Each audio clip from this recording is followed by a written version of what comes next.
지난 시간에 이제 무슨 이야기를 들었냐 하면, 우리가 사성제, 팔정도, 12연기 이런 이야기를 절에 오면 스님들한테 항상 듣고 또 좀 아는 것 같이 착각을 합니다. 근데 사실은 모릅니다. 사성제, 팔정도 내용이 뭔지. 근데 이제 큰 스님께서 그에 대해서 뭐라 하시냐면, 모르는 게 당연하다 이런 이야기를 하세요. 깨쳐야 한다 이랬거든요. 그럼 우리 안 깨쳤다고 생각하면 모르는 게 당연하지. 그래, 한편으로는 스님 법문을 들으면서 이거 내가 몰라서 이거 뭐 하겠나 이렇게 생각하시고, 그럼 알아봐야지. 그 생각만 내면 잘하는 겁니다. 세상 살아가면서 다 내가 모르는 게 있다 하는 거 아는 것만 해도 얼마나 큰 거예요. 그래서 사람 키를 쳐도 내보다 키 큰 사람도 있고 작은 사람도 있다 이래 생각할 때 좀 마음이 너그러워지지. 볼 때마다 저 사람 왜 저렇게 키가 작노, 저 사람 왜 저렇게 키가 크노, 이 시비신병이 되겠습니까? 이제 법문, 지금 백일 법문 보고 들으면서, 모르겠다. 큰 스님 말씀 들어보면 이렇게 깨쳐야 한다 하니까, 그러면 내가 모르는 게 당연하고, 깨치도록 그럼 노력을 해보자. 이 생각만 나도 제가 생각해서는 이 강의한 보람이 있지 싶습니다. 그래도 좀, 지도 안내한다 생각하고, 좀 이야기라도 조금 더 자세히 해줬으면 좋겠는데, 자세히 해도 잘 모르는 사람 자세히 하면 더 몰라요, 사실은. 이제 그런 중에 오늘은 이제 이어서, 지난 시간 이야기 이어서 이제 그 말씀을 드리겠습니다. 이제 사성제를 우리가 이제 흔히 알듯이 고집멸도 이렇게 다 알고 있지 않습니까? 근데 고집멸도 있는 거를 지난 시간에 제가 이제 보였듯이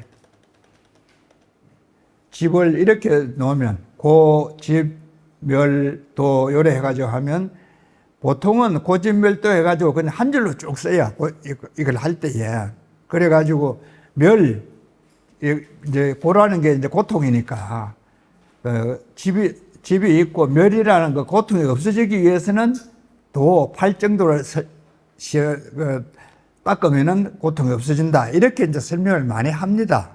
근데 이제 지금 백일법문에 있는 스님 이야기하신 이 부분은 보면 그렇게 설명이 안 돼 있다는 거예요. 제 이야기는.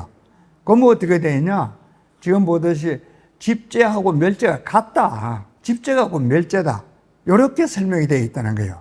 그게 이제 지난 시간에 이야기를 한 겁니다. 그래 되면 그럼 도제는 어떻게 되냐?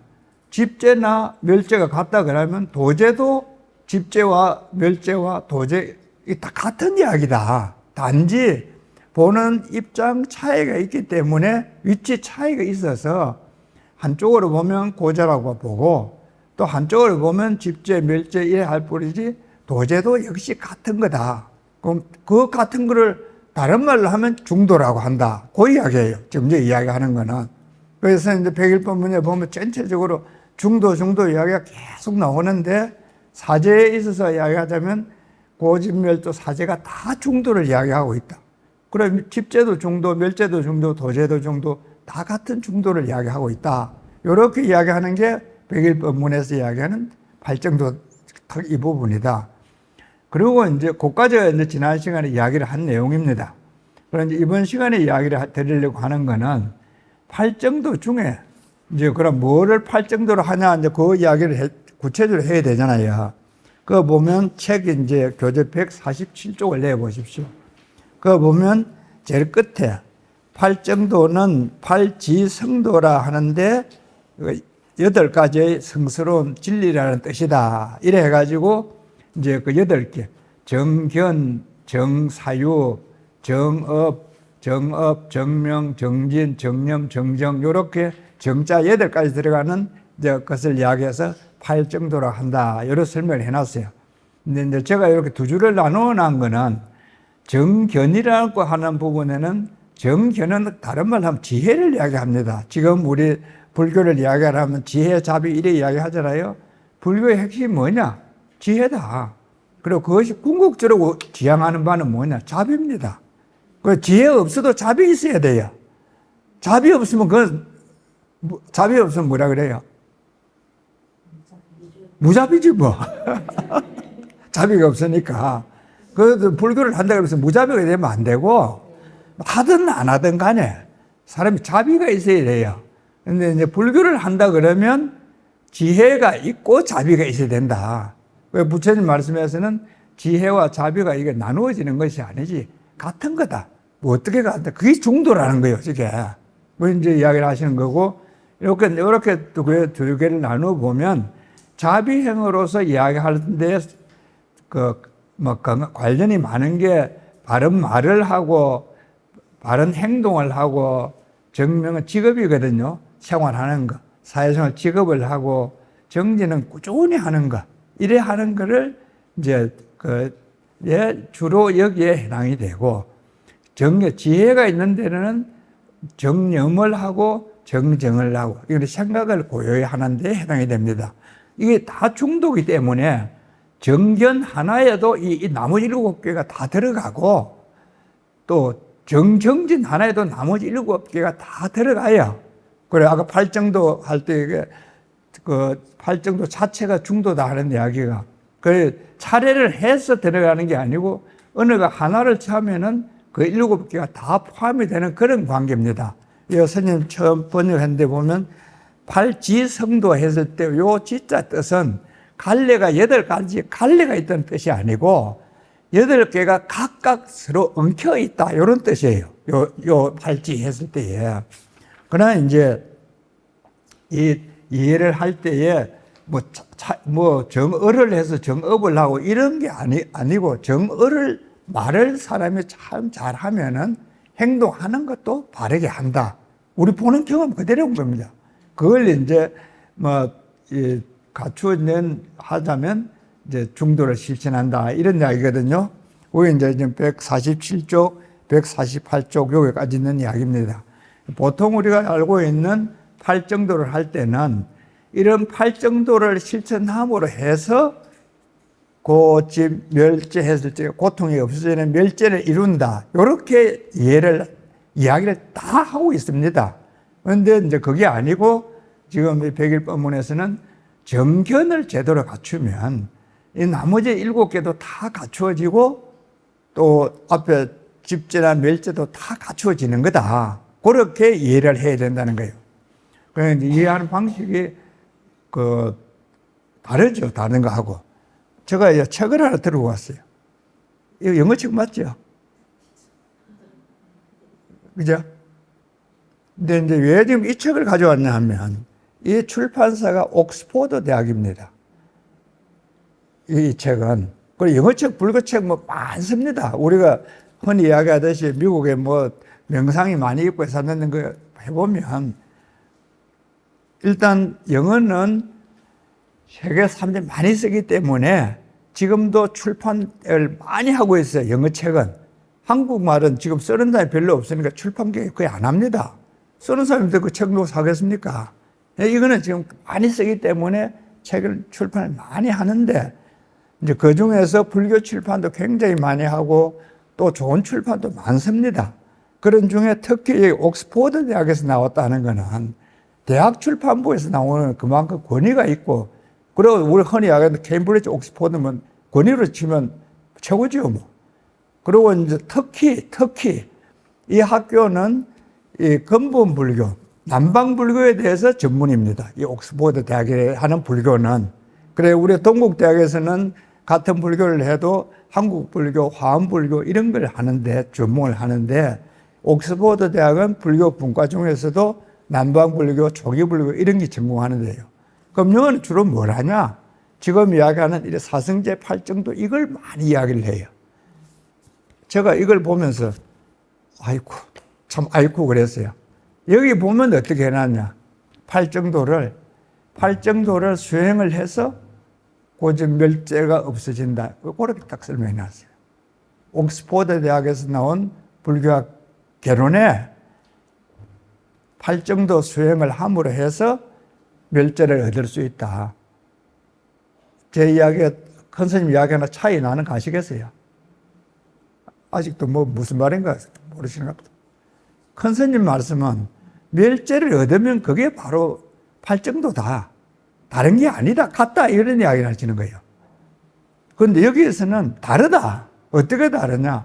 팔정도를 하면 멸제를 얻을 수 있다. 전혀 다르죠, 두 가지가.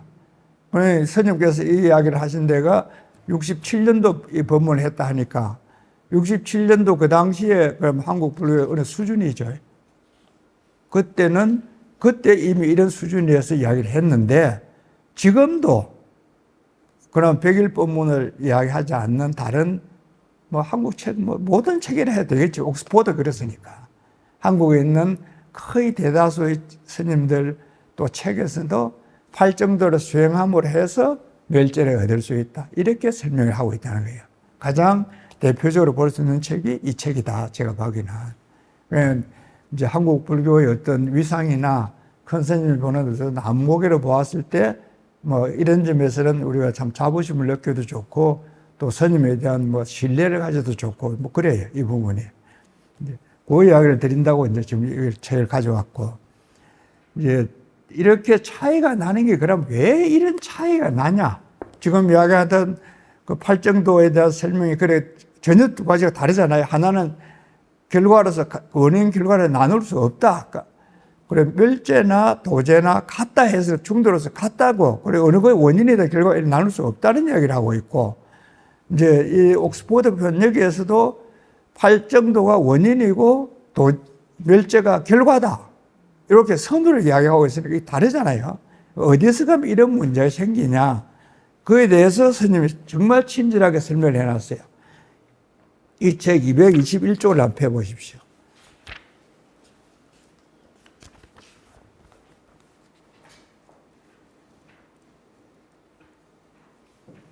(221쪽) 보면 사종사제 하는 게 있습니다. 사제를 설명하는데 4가지 방법이 있다. 그 이야기예요. 사종사제라는 거는. 그래서 이제 그 222쪽에 보면 첫째는 생멸사제, 둘째는 무생사제, 셋째는 무량사제, 넷째는 무작사제. 이래 해가지고 사제를 설명하는데 4가지 방법이 있다. 이래 해서 이제 스님이 간략하게 소개를 해놨습니다. 제가 보니까 첫째 여기 생멸사제 하는 이게 지금까지 우리가 알고 있는 일반적으로 알고 있는 그 사제를 설명하는 거예요. 그거는 이제 그 팔정도를 닦아서 멸제를 얻는다 하는 이게 이제 이 생멸사제에서 이야기하는 거예요. 그 스님이 이야기하시는 지금 그 멸제나 팔정도나 같다 이래 이야기하시는 거는 무생사제나 무작사제에서는 그렇게 이야기를 하는 거예요. 같은 사제를 이야기하는 데에 내용에 조금씩 차이는 있지만은 일단 이렇게 딱 4가지 분류를 해놓고 있으면 우리 정리하기 쉽죠. 그죠? 사제를 설명하는 데는 보통은 생멸사제라는 이것은 이야기를 많이 하고 또 우리가 그렇게 알고 있다. 근데 백일법은 이 법문을 보면 사제는 4가지로 요약을 하고 있는데 백일법문에서 이야기하는 것은 무생사제, 무작사제를 중심으로서 이야기를 한다. 그럼 좀 유식해지겠죠, 그죠? 어디 가서, 이제 불자님들 좀, 오늘 법문을 들었으니까 좀 어디 가서, 그래 이야기를, 그래 해주십시오, 이제. 그러면 좀 유식한해지겠습니까, 그죠?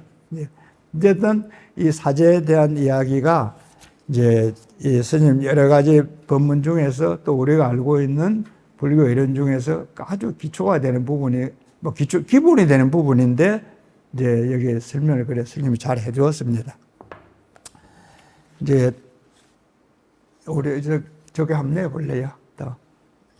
오늘 요 이제 이야기 중에서 사제에 대한 부분은 굉장히 중요해서 스님 법문 중에 그 하신 이야기를 한번 들어보겠습니다. 지금 제가 설명한 걸 참고해가지고 한번 들어보십시오. 그래 이제 초전법륜에서 말이야. 초전법륜에서 부처님이 오비불 행해서 나는 양변을 버린 말이야. 중도를 정중객했다. 이래 놓고 또 자문자답을 했습니다. 그러면은 그 중도라는 것이 어떤 것이냐? 중도 내용이 뭐였고 양변요인기다 이랬지만은 그냥 보면 또 허구에 손 내주는 한 가지거든. 무엇이냐 하면은 말이야. 어떤 것을 열애의 정덕강한 중도라 하는가? 중도라고 하느냐고 말이야. 즉 팔정도니 말이지. 팔정도가 즉 중도라 얘기입니다. 정견, 정사, 정업, 정업, 정명, 정정진, 정념, 정기인이라. 부처님 그리 말씀했습니다. 이것은 남전 초전법륜에 있고 말이지. 따라서 만되면 상부에도 있고 중부에도 있고 징지부에도 있고 다 있는 말입니다. 있고 또 이제 이 북전 한의에서 보면 어쩌면 합의중도, 무엇을 갖다 중도라, 어떤 걸 중도라 하냐 말이지. 소위 팔정이라 팔정도라고 말이야. 이것은 5분율, 4분율 말이지. 중암, 불본행 직경 말이지. 중음하게 제기에는 간대는 불소행 차이나 말이지. 여기에 다 이 말씀을 다 했습니다. 그래서 그 중도 내용이 무엇이냐? 팔정도다 이야. 팔정도. 어째서 정이라 했나? 정. 흔히 보면 이 팔정도 내용을 가끔 막 각각 이리 보는데 말이야. 각기 이리 보는데 이 내용을 갖다 각기 보면은 이것은 저게 이 팔정도를 모르는 사람이에요. 정이라 했냐면 이 정이라 한 거 말이지. 양변을 여인 말이야. 편견이 아닌 중정한 정견이다 그 말입니다. 중도 정견이 말이에요. 편견을 여인 말이야. 양변 편견을 여인 이 중도 정견이다 이 말이에요. 중도가 저게 팔정도를 했으니까. 그래서 이 팔정 바를 정자를 갖다가 바로 알려면은 말이야. 중도를 깨치기 전에는 모르는 것이에요. 부처님이 나는 중도를 정등각했다 이런 말씀해놓고 그럼 중도가 뭐고 팔정도가 했거든. 그러니까 나는 팔정도를 깨치다 이 말이 되지 말이지. 달리는 안 됩니다. 그래서 여기에서 이 중도가 구경노이냐 방법노이냐 목적노이냐 논란이 많이 돼요. 목적노이라는 것은 구경법이냐 이게야. 구경 목표냐. 그렇지 않으면은 구경 목표로 행하는 방법이냐 이것이라. 그게 대개 보면은 팔정도를 갖다가 구경 목표를 행하는 방법노이지 말이지. 구경 목표인 말이지 목적은 아니다 이렇게 많이 말하는데 이렇게 말하는데 이것은 실제 중도 근본 뜻을 모르고 말하는 사람이에요. 부처님이 중도를 정등을 캐갔다 이래 나왔지 말이지. 중도를 닦아가지고 내가 정등했다 이런 절대 안 했습니다. 아무데나 그리 말한 일 없어요. 그래 중도를 정등을 했다만 한 마침 이 구경을 갖다가 말한 기거든. 그러고 이제 이상심도 말해 궁자 실제 중도상 불의부동미입을 이렇게 했거든. 궁극적으로 말이지 중도를 갖다가 바로 안 사람이 깨친 사람이 직불이라 이렇게 말했거든. 그게 중도가 직불이 성불이고 성불이 중도다 이 말이야. 그럼 목적론이 안 될래 안 됐습니다. 흔히 이제 부처님도 말이지 어떨 때는 가서 이 팔정도를 말할 때 너가 팔정도를 실제 중생을 갖다 그냥만 깨친 게 팔정도다 한 말이야. 참 곤란하다 말이야. 곤란하니까 저 방편설로서 말이지 방편설로서 될 수준만이 막 중도 바른 중도는 아니더라 해도 말이라도 막 그때 보통 말이라도 좀 바로 하고 생각 좀 바로 가지라 이런 식으로 방편을 안 쓴 건 아니요. 씻긴 썼지만 이거는 순전히 방편 가설이지 말이지. 부처님이 중도라 하는 원 근본 뜻은 이 팔정도 중도라 팔정도라는 그 원 근본 뜻은 말이지. 판뜻은 양변을 여인 중도를 등객해야 알지 말이지. 이 완전히 목적노이제 방법노인 아니라는 걸 갖다가 이걸 전제를 하고 우리가 드려야 됩니다. 그러니까 여기에서 제일 이제 앞에 정견을 낳아놨는데 이 정견을 낳아놓은 것은 말이지. 정견 말이요. 정견을 낳아놓은 것은 말이지. 우리가 정견 바른 견해를 가지면 모든 법을 바로 본다 이 말이에요. 정견은 법을 바로 본다 이 말입니다. 모든 법을 바로 보면 말이요. 정사도 되고 정어도 되고 정업도 되고 정명도 되고 정경유도 정념도 되고 말이죠. 정견이 다 돼요. 그렇기 때문에 이 정견을 바로 넘깁니다. 법을 바로 봐야 돼. 법을 바로 보기 전에는 팔정도 성립 안 돼요. 그래 정견을 넘기다 입니다. 이건 이제 지금 팔정도에 대해서 말씀드려야 돼서 이제 그 보는 차이가 그 두 가지가 다르다 그런 이야기를 하십니다. 이야기 들어집니까? 그럼 뭐 스님 뭐 말이 빨라서 못 끄겠다는 이야기는 지금 몰라서 못 듣는다는 이야기잖아. 그렇지 않아요, 그죠? 우리 들어보면 다 들리잖아요. 그 스님 법문 뭐 빨라서 못 알아듣겠다 하는 빨라서는 이유고 지금 못 알아듣지. 이렇게 이제 그림 해놓은 거 있잖아요. 오케이 됐다 그럼. 이거 이제 참 어려운 걸 했으니까 좀 재미있는 걸 하나 소개를 하겠습니다.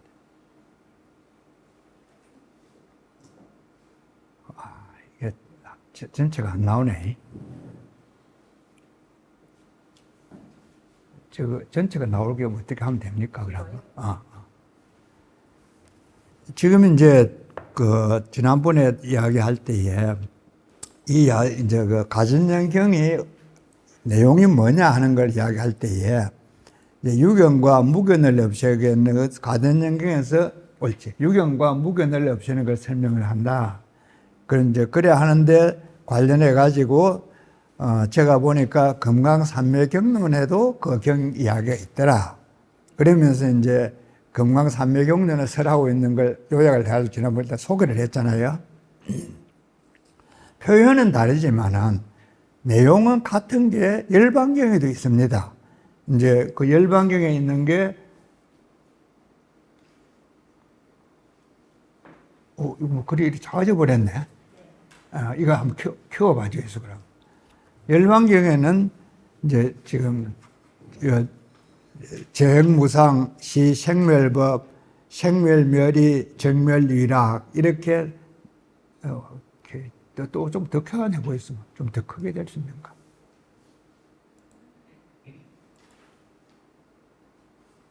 내가 해볼게. 저 보이십니까? 열반경 개송하는 거. 예. 처음 재행무상, 생멸멸의, 정멸위락 저 우리 제사 지낼 때 다 저 개송을 읽어줍니다. 그 영가에 기대해서.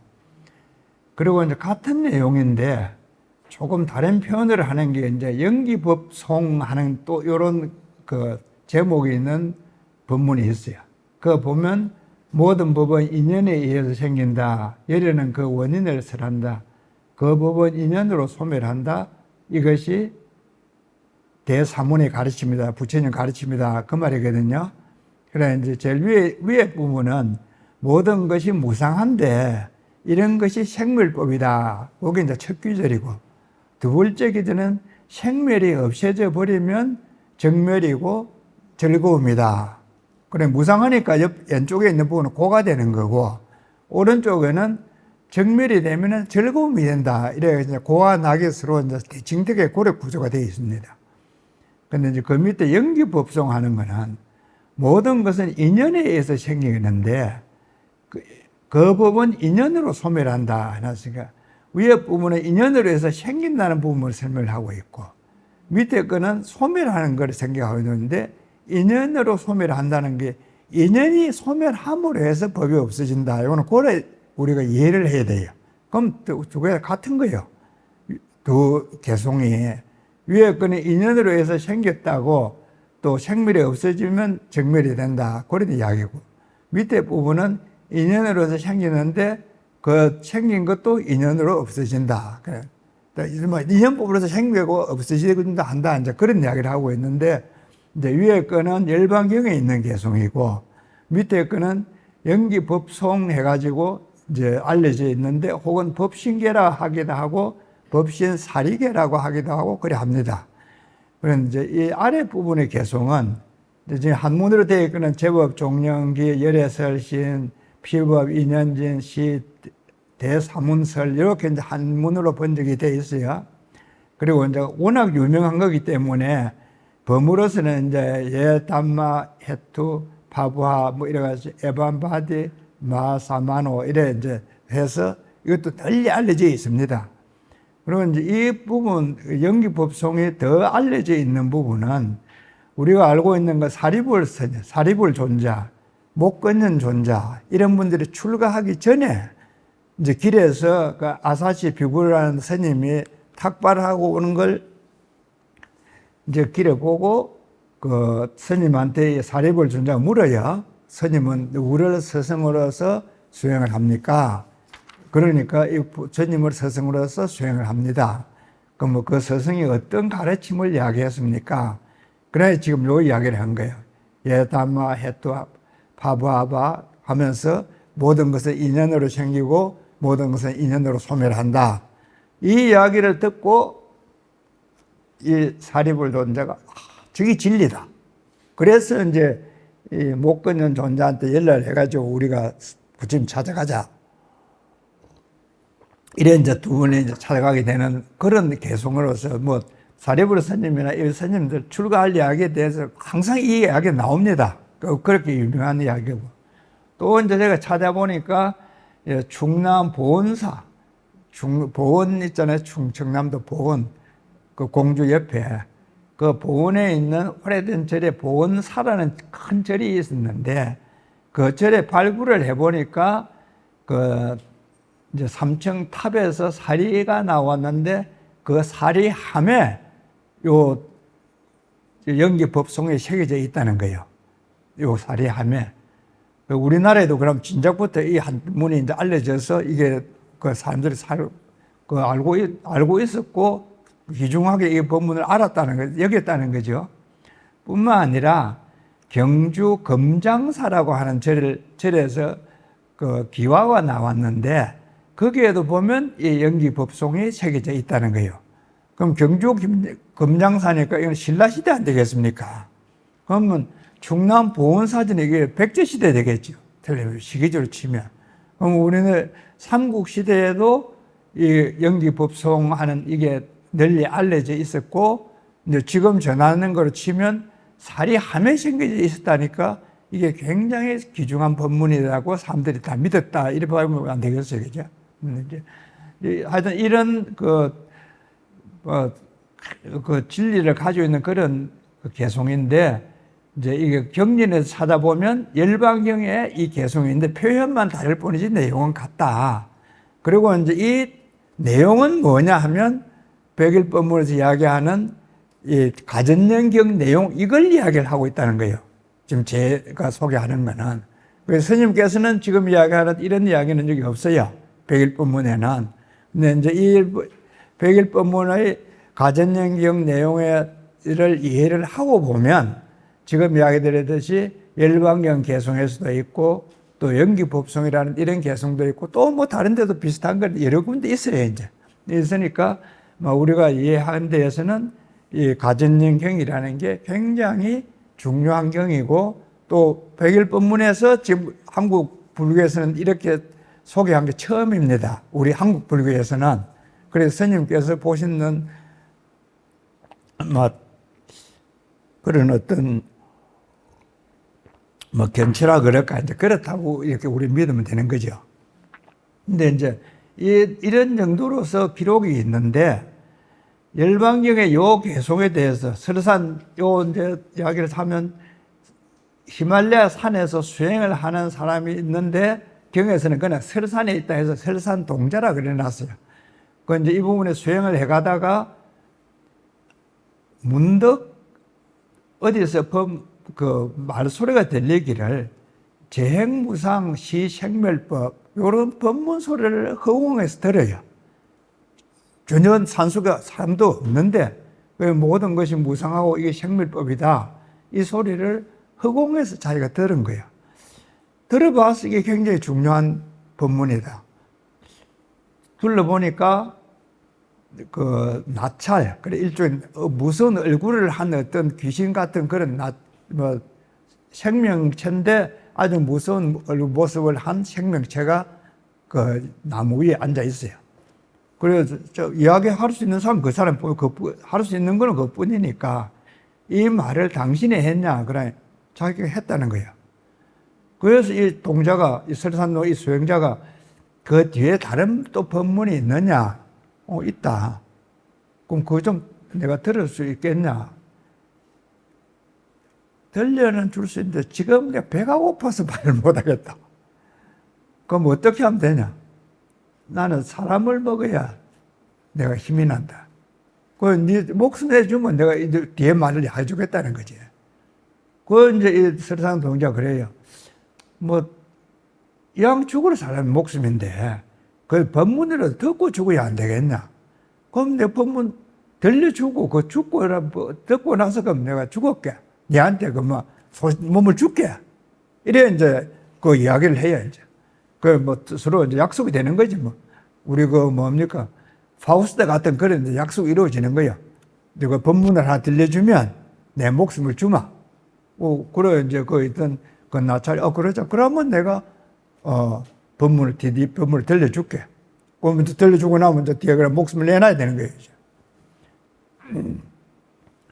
그 뒷말이 이제 요 부분이에요. 생멸이 다 없어지고 나면 정멸이 있다.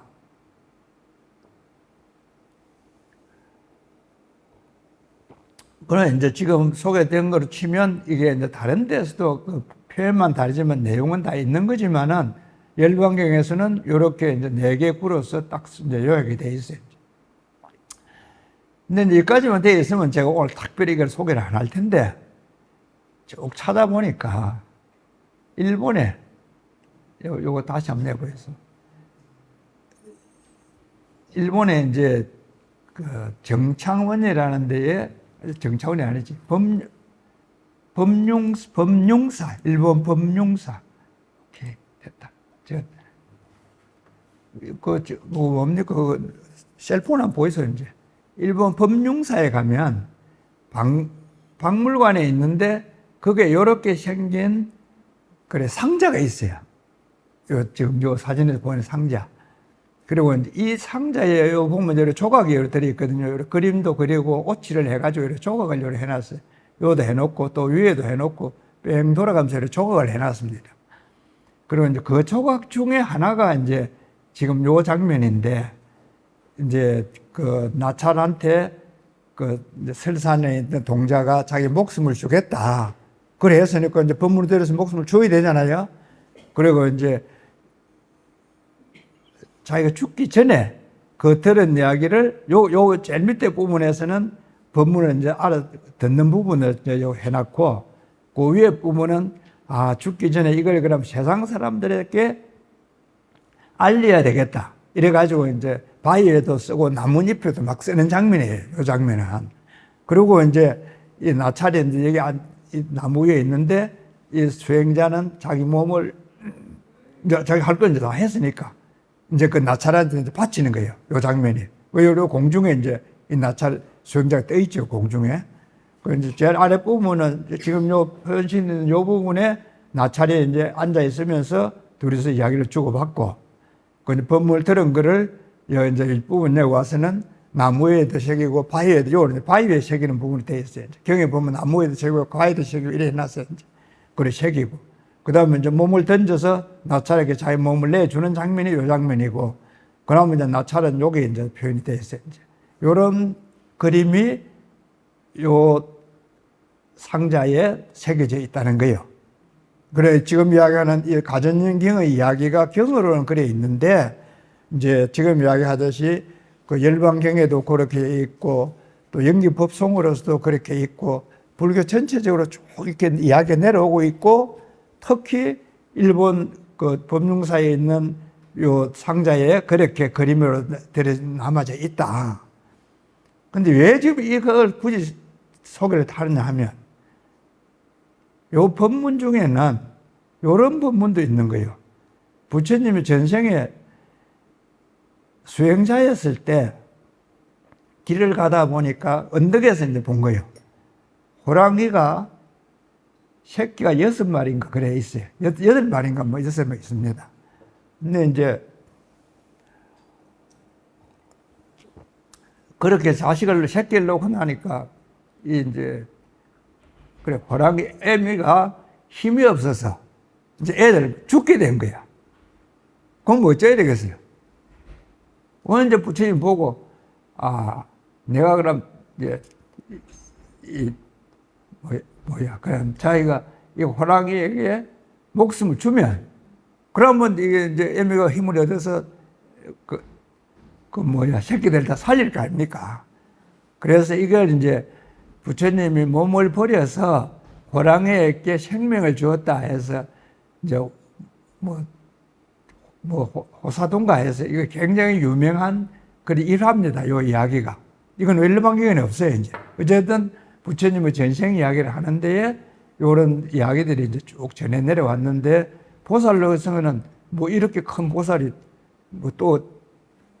참 부처님 말고 누가 있겠습니까? 요런 이제 그림이 아까 이야기하는 그 이제 상자에 또 그려져 있는데 지금 한국에서는 뭐라 하냐면 이 상자가 백제에서 만들어가서 그 같다. 이렇게 이야기를 해요. 요게 핵심이에요.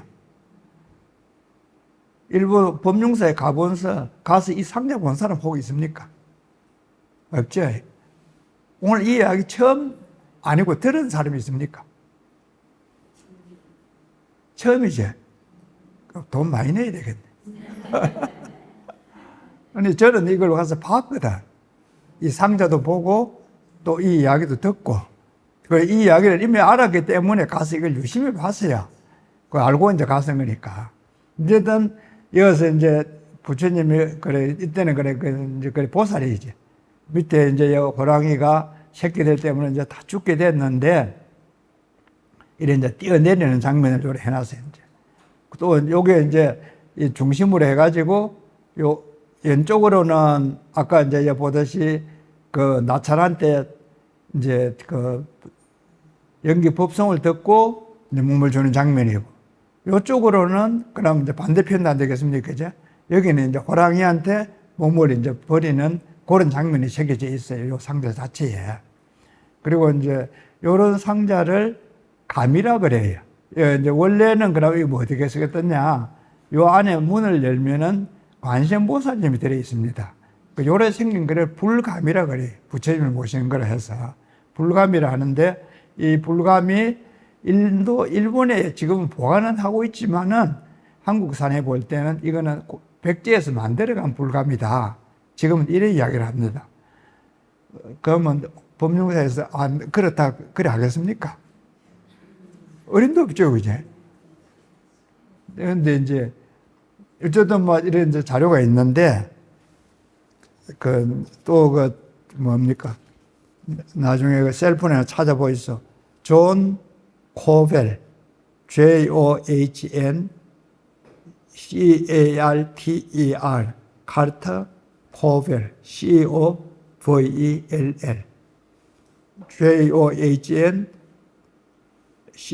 Covell, 존 코벨. 이런 이름을 가진 미국 사람이 2차 대전 전후해가지고 이제 불교 미술 한다고 일본에 왔어요. 그 불교 미술 한다고 왔으니까 뭐 여러 가지를 볼 거 아닙니까? 그 중에 이제 이래 법륜사에 있는 오래된 걸 보니까 이제 이걸 이제 본 거지, 불교 미술 하면서.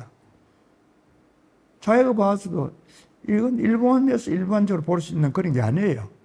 그리고 이제 다 그 조사를 해보니까 이건 한국에서 간 게 틀림없다. 미국 사람이 와서 이거 한국에서 간 게 틀림없다. 그래. 일본에서 뭐 기고 아니고 시비는 하겠지만은 일단 이제 한국에서도 다 지금은 뭐 인터넷 어디고 뭐 보면 이거 거리 갔다고 뭐 다 이야기를 합니다. 이제 어쨌든 지금 이야기를 드리고 싶은 거는 이 열반경에 있는 이 연기법송이라는 게 이제 우리나라, 일본, 중국, 어디, 전부 이 불교 있는 데는 다 많이 이야기가 됐는데, 이 연기법송 근거를 뭐 어디다가 두고 있느냐? 일반적으로는 열반경에 두고 있습니다. 지금 이야기할 때에. 근데 지금 백일법문을 보면 열반경이 아니고 가전연경이다. 연기법송의 근거가.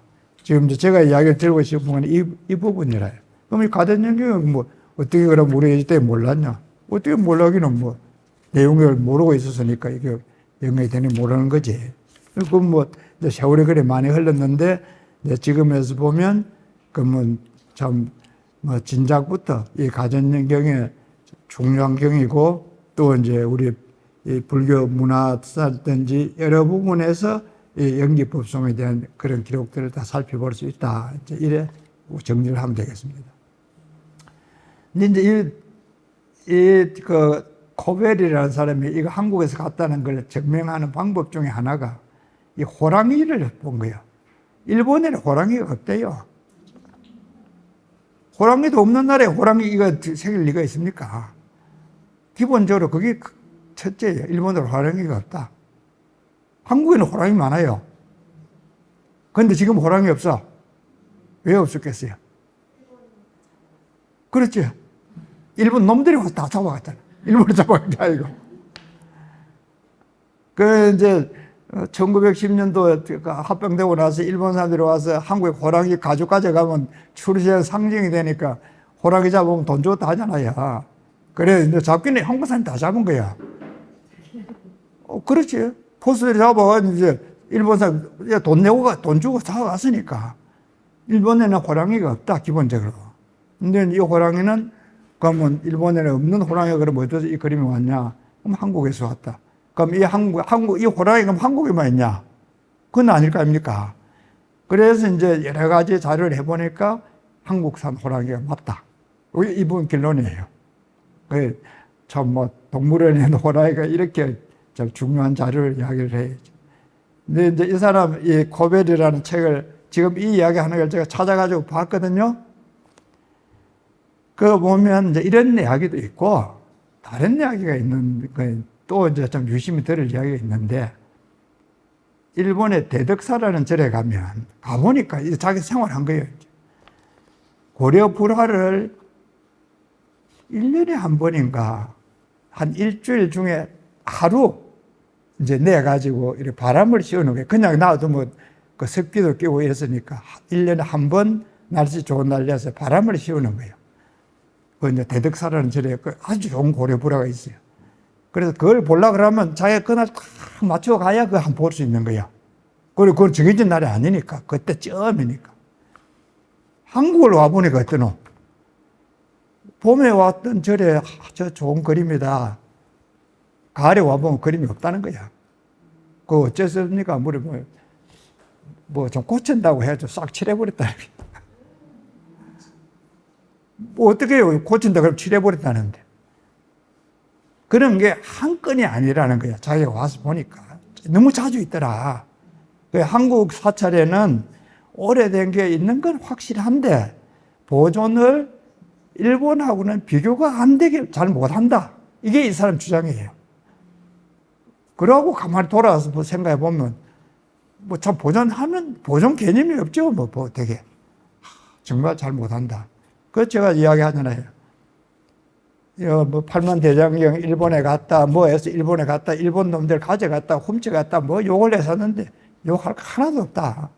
그래 안 갔으면 여기 한국 전쟁에 다 없어졌을 거고 지금도 팔아먹는다. 그 돈 준다고 팔아먹는 데를 어쩔 겁니까? 송강사에 있는 그 그림들 다 없어졌다는 건 나중에 어디 가서 찾아내. 돈 주고 찾아왔다 그러잖아요. 그러니까 이런 문화재, 우리 전통에 대해서 뭐 정말 귀한 거를 알아야 보관을 하지. 지 역사도 보관 못하는 사람이 뭘 하겠냐. 일단 이 코벨이라는 사람이 이야기한 그 책에는 보면 이 이야기를 굉장히 강조를 해놨습니다. 그럼 우리 어떻게 해야 되냐? 참 이런 데 대해서 인식을 새로 해야죠. 우리 뭐 정심상회도 그렇지 않습니까? 제가 이번 와가지고 80년도 초에 우리가 여기 부처님 초파일 그 모욕하는 반을 이제 새로 만들었어요. 80년대 초에. 저희들 뭐 그때 뭐 저래 아무것도 없을 때니까. 와서 보니까 뭐 그거는 간간히 보면 아래 안 보여요. 그래서 뭐 그런가 보다 어디 있겠지 생각했는데 이번에 짐 챙긴다 해보니까 없는 게 확실해요. 80년대 초에 굉장히 큰 금을 주고 했는데 없는 게 확실하면 그럼 왜 없겠냐? 오늘 스님들이 뭐 그거 들고 갈 스님이 없어요. 제 기억에. 뭐 남한테 이야기해봐도 그렇고. 그러면 이제 그 있을 것들을 알 사람이 딱 한 사람이야. 만드는 사람은 알 거 아닙니까? 그 수반을 만드는 사람. 만드는 사람이 어디에 있는지 지금 몰라. 세월이 흘렸으니까. 그런데 이번 초파일 때 그가 소개를 해줄 사람이 왔어. 그래서 이제 이런 이만고 한데 지금 그 만드는 분은 연락이 안 된다. 아, 그럼 연락하면 해보겠다. 연락을 했어요. 그 수반이 그 집에 가 있는 거야. 거의 한 15년, 약 20년 더 됐을지도 몰라요, 지금. 그럼 이제 그 생각해보면 그 당시에 그 뭔가 손볼 게 있어서 좀 보수해달라고 보냈는데 그러고 나서는 그 시간이 지내면서 저도 잊어버리고 그 집에도 아무 연락이 없으니까 그래 지내고 해서 시간이 많이 흘렀어요. 그걸 기억 안 하고 모르면 없어지는 거지, 이제. 그걸 생각하면서 우리가 이런 역사를 알고 참 귀중한 것도 생각을 하고 이래 하면 이런 게 잘 보존이 되겠다. 이래 얘기해줘요. 근데 이제 이런 게 지금 이야기하는 참 일본에 있는 이 문화재만이 아니라 우리 일상생활에서도 흔히 일어나는 일이니까 이제 이런 걸 계기로 해서 좀 더 그런 점에 경각심을 한번 가져보자. 그런 이야기를 드리는 겁니다. 예, 지금 이 이야기하는 이거는 참 제목이 옥충주자네. 그 한글로 할 적에 옥충주자 하는데 나중에 그 셀폰에 찾아보시면 보면 뭐 설명이 많이 있습니다. 그리고 이제 주자라는 게 이제 다 됐습니다. 우리말로 치면 우리 불감을 이야기해요. 아까 이야기했듯이 옥충주자라는 게 불감을 이야기한다. 이제 요 뒤에 좀 크게 해주면 좋겠네.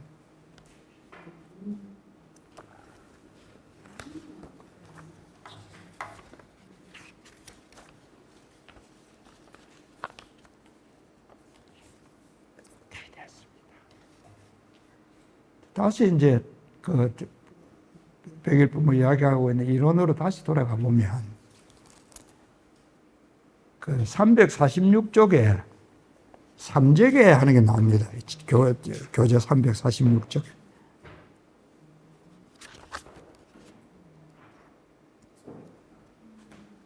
재료에 보면 이제 모든 인연으로 생긴 법을 나는 무라 하고 또 가명이라 하고 중도의 이치라 한다. 이렇게 되어 있습니다. 삼재계라는 게.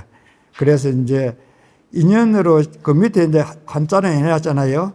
인연으로 생긴 법을 하는 걸 중인생법을 아설, 시, 무, 역시 가명, 역시 중도 이래 해가지고 이제 해놨어요. 그래서 이제 이 세 가지 무라고 한다, 가명이라고 한다, 중도라고 한다. 이렇게 세 개를 한다 해서 이걸 삼재계 이런 이야기를 합니다. 학자들이. 혹은 이제 그 한자에서 즉 시, 무, 뭐 시가명, 시중도 이래 해놔서 삼시계라고도 한다 이래 밑에 설명을 해놨어요. 근데 이제 이 삼재계라는 게 사실은 그 가전연경 이야기를 설명하고 있다. 지금 요 중도에서 이 백일법문에서는 명시적으로 그렇게 표시는 안 해놨어요. 이 삼재계가 가전연경을 이렇게 표현했다 이렇게 설명은 안 해놨는데 어쨌든 오늘 이제 제가 소개하기는 이 삼재계라는 게 가전연경을 이야기한다. 그거 이제 설명을 하려고 합니다.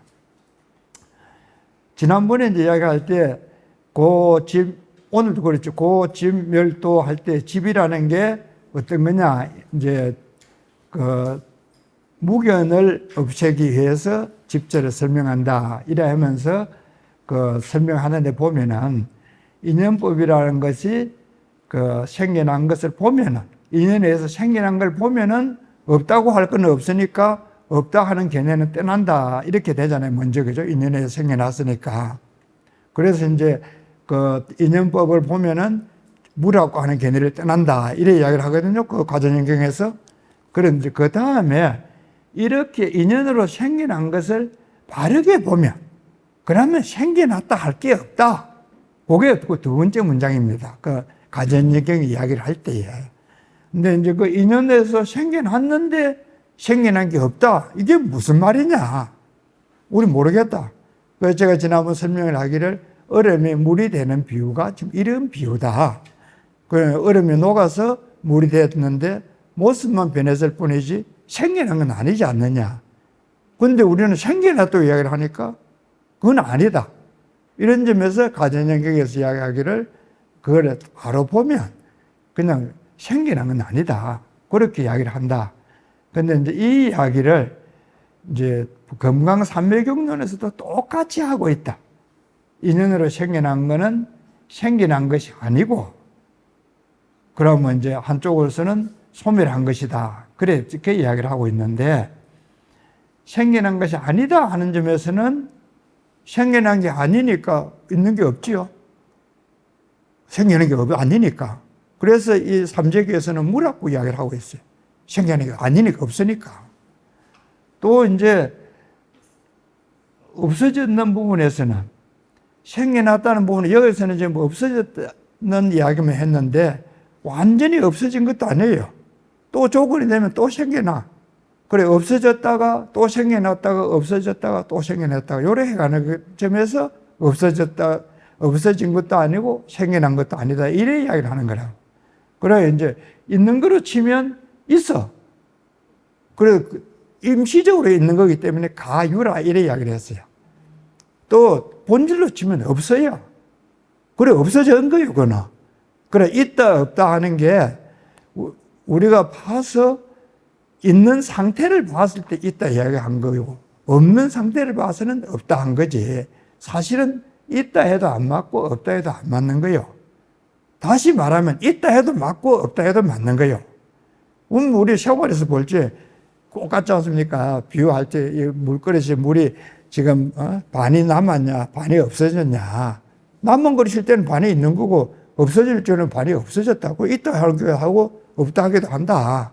어느 게 맞냐? 어느 게 맞기는 다 맞고 다 틀렸지. 그 이야기를 하고 있는 게 지금 이제 용수 스님의 그 삼재계라는 게 요 부분을 이야기를 하고 있다. 그 이야기, 이렇게 이제 제가 지금 소개를 하는 겁니다. 이제 요 이야기 이제 지난번에 이야기한 거예요. 지난 시간에. 있다, 없다 하는 게 무슨 말이고. 그래 했을 때 이제 그 인연으로 생긴 법을 이제 용수 스님 있는 법에서는 중인연생법, 이래 해서 인연으로 생긴 모든 것이라는 게 이제 있다 하기도 하고 없다 하기도 하는데 그건 다 중도를 말한다. 그거 좀, 스님 이야기하는 이 가등연계를 이야기하고 있다. 이제 그 이야기를 한 거예요. 이에 대해서는 이제 스님께서 또 이야기를 한 게 있어요. 그래서 그 굉장히 중요해서 그런 스님께서 이야기를 좀 한번 해봐 줄래요? 직접 한번 데려보겠습니다.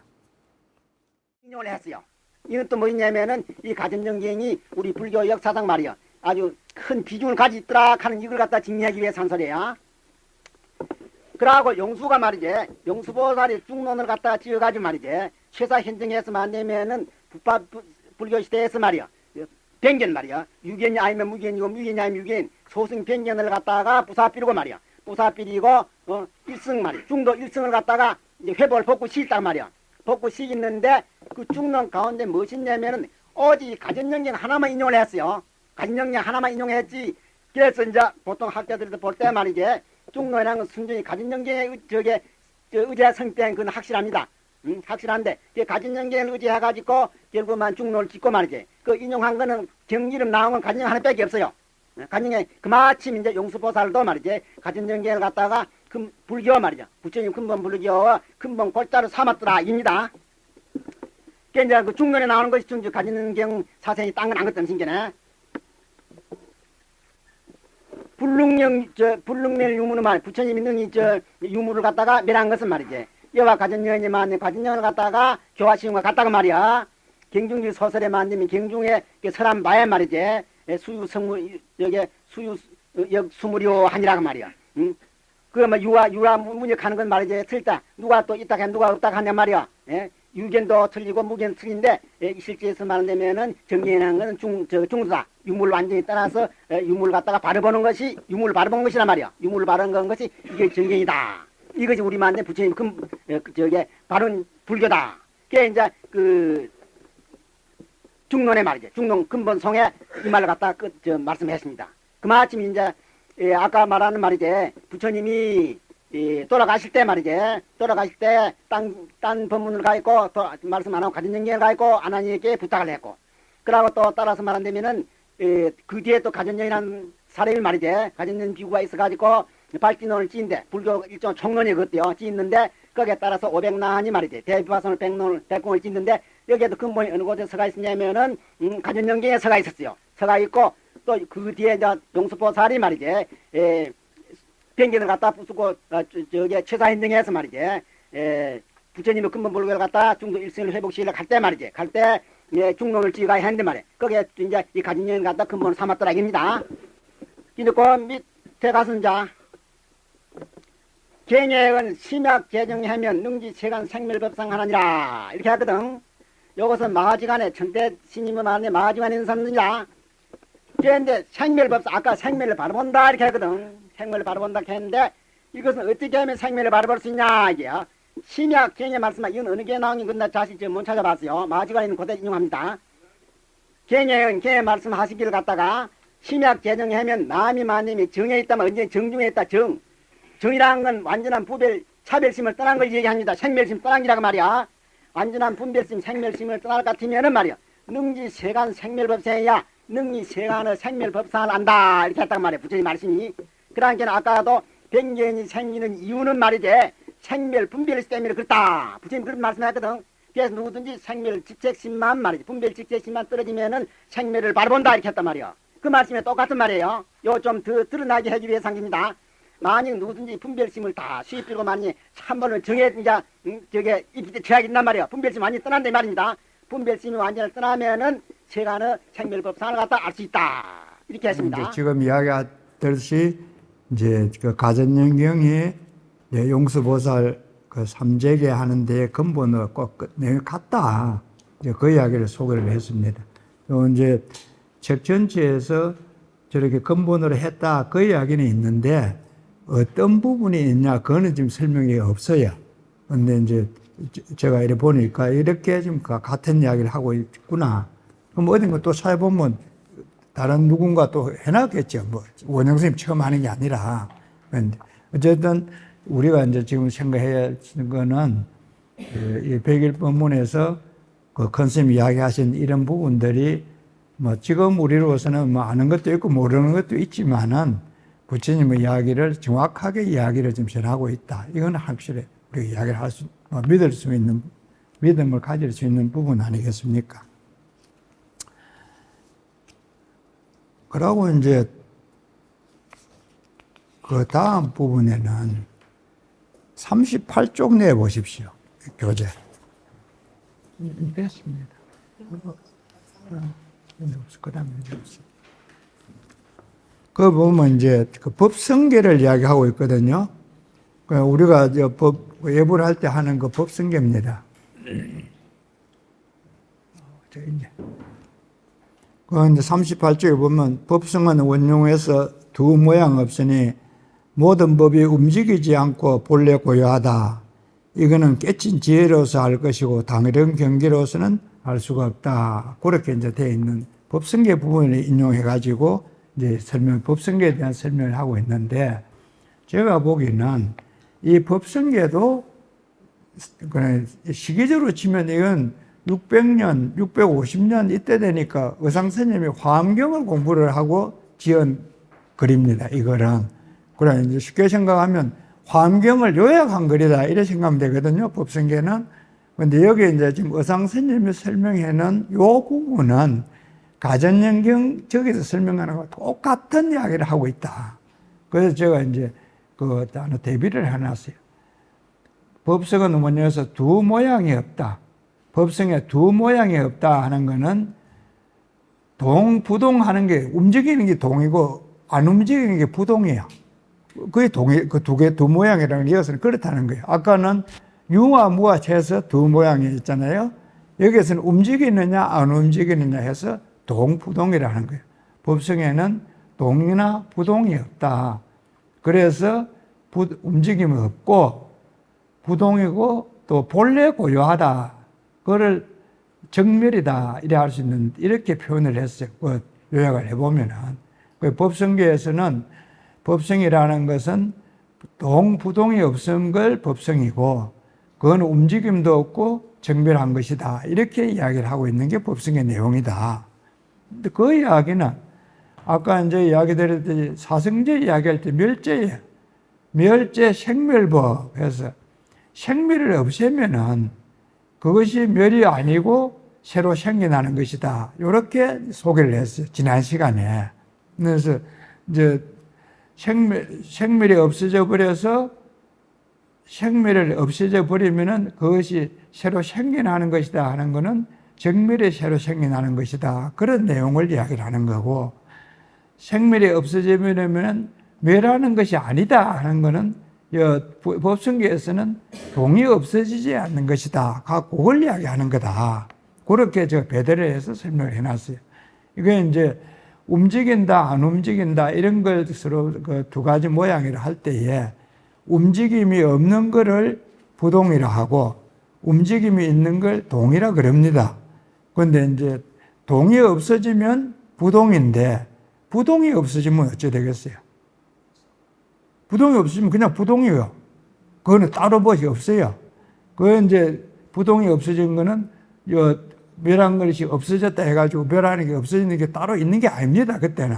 그걸 지금 이야기를 해서 생멸법이 없어지면은 멸이라고 할 수도 없고, 그래 되면은 정멸의 이치가 드러난다. 그래서 요걸 생이라고 한다. 이런 이야기를 한 거예요.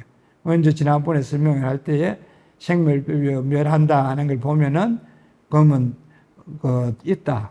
그럼 이제 생겨났다 없어졌다 하는 그런 걸 떠난다. 그런 이야기인데, 이 이야기에 있었듯이 이런 거는 깨친 거야 알 수 있는 거지, 다르게서 아는 거는 그는 바로 아는 것이 아니다. 요거 이제 그러면 지금 이야기하는 중도라는 거 아니에요. 중도를 하는 데는 깨쳐야 하는 것이다. 그래서 이제 그 이야기를 이제 법성계에서는 이제 다시 이렇게 설명을 합니다. 이제 정멸이라 하는 거는 정멸한 이치가 새로 내겨나는 건데, 이 정멸한 이치라는 게 바로 인연법을 이야기하는 거예요. 이거 새로 만드는 것도 아니다.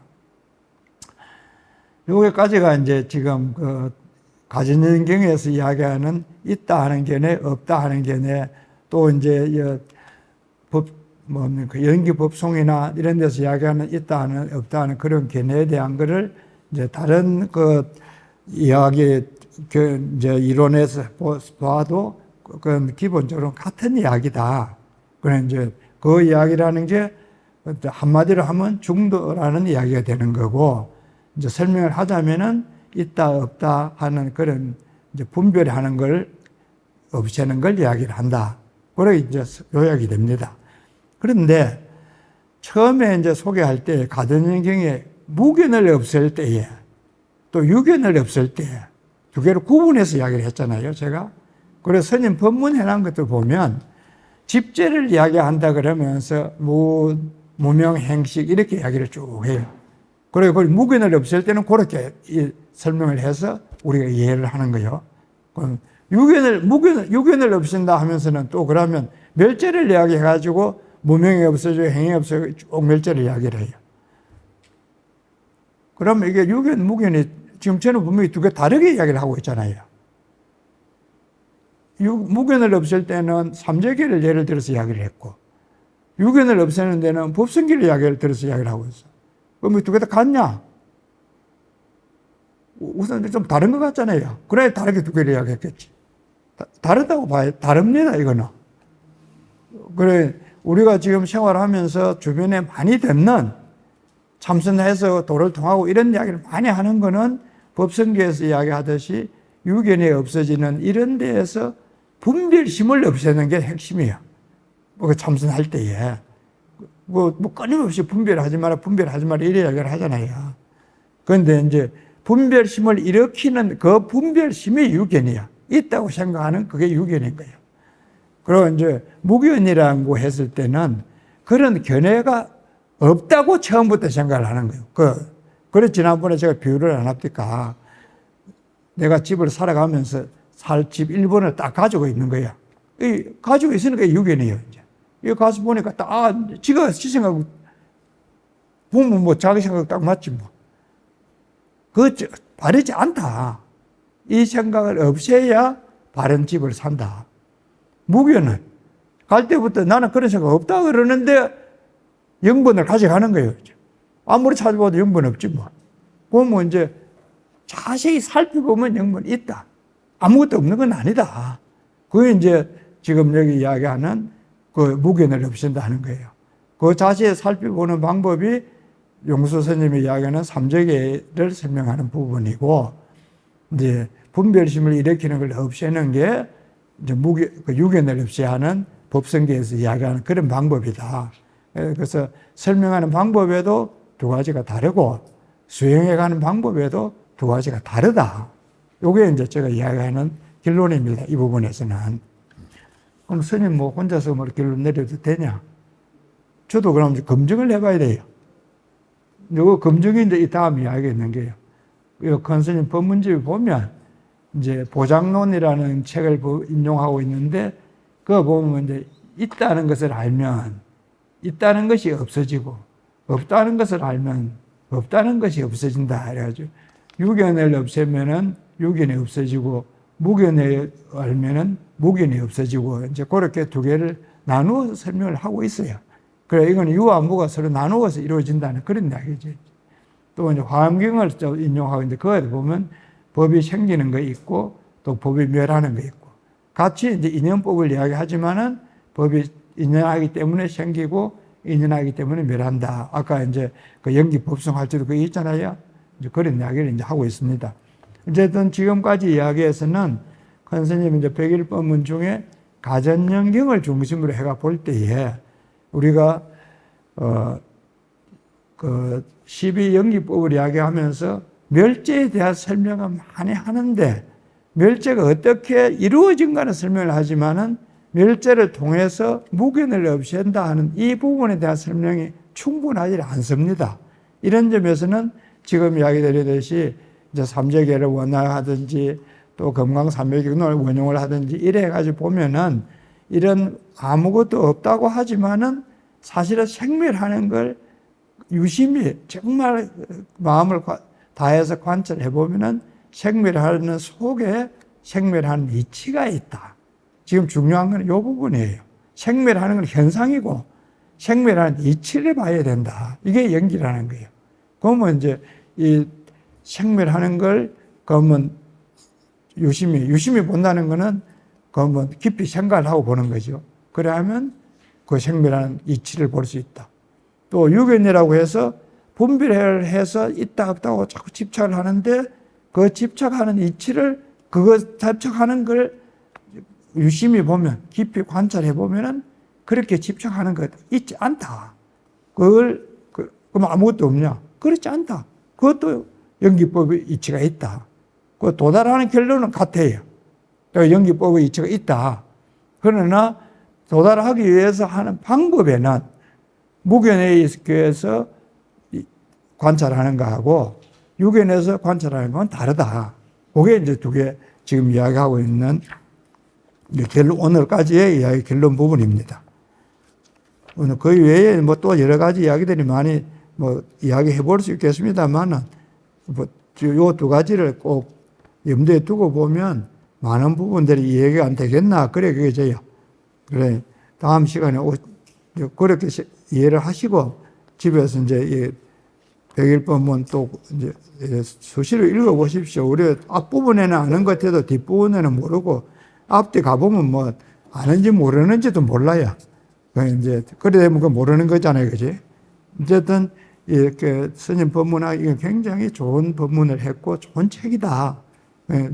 즉 뭐 내가 알고 모르고 하는 거는 내가 관심을 가지느냐에 따라 이제 차이가 생기는 거니까 이 법문 듣는 걸 계기로 해서 이제 많이 이 스님 법문집을 자주 보시고 또 많이 생각을 하시기 바랍니다. 그리고 이제 다음 시간이 이제 마지막 시간인데 이제 그 뭐 오늘까지 이야기했으니까 다음 시간은 그래도 뭐 참선하는 거든지 뭐든지 하는 걸 또 이야기를 해봐야 되고 해봐야 안 되겠습니까? 그죠? 그래서 이제 다음 시간에 이야기할 거는 그 목차 그 보면 175쪽 지난번에 제가 착각을 했는데 목차 175쪽 그 중국 선종의 중도관 하는 게 있습니다. 거기에 이제 그 스님 사는 삶 물은 물 하는 그런 이야기도 해둔 거니까 그 부분하고 그 위에 이제 167쪽 생멸법상 이제 좀 읽어가지고 오시고 그리고 이제 그 242쪽 그 표현을 해가십시오. 242쪽 온무화하는 게 있습니다. 거기도 읽어보시고 또 246쪽 무리와 지관하는 거 있습니다. 그 읽어보시고 뭐 일단 그런 정도는 읽어보시고 오면 다음 시간에는 이제 유견 무견 해서 이야기했었는 데 대해서 뭐 어떻게 그 수행을 하는가 지금 하고 있는 데 대해서 이제 설명을 쭉 이론적인 건 이런 바탕에다가 설명을 했으니까 이런 바탕에서 지금 하고 있는 걸 백일법문에서 하고 있는 걸 한번 요약해서 다시 한번 살펴보십시다. 오늘 이야기는 제 이야기는 이 정도 마치겠습니다.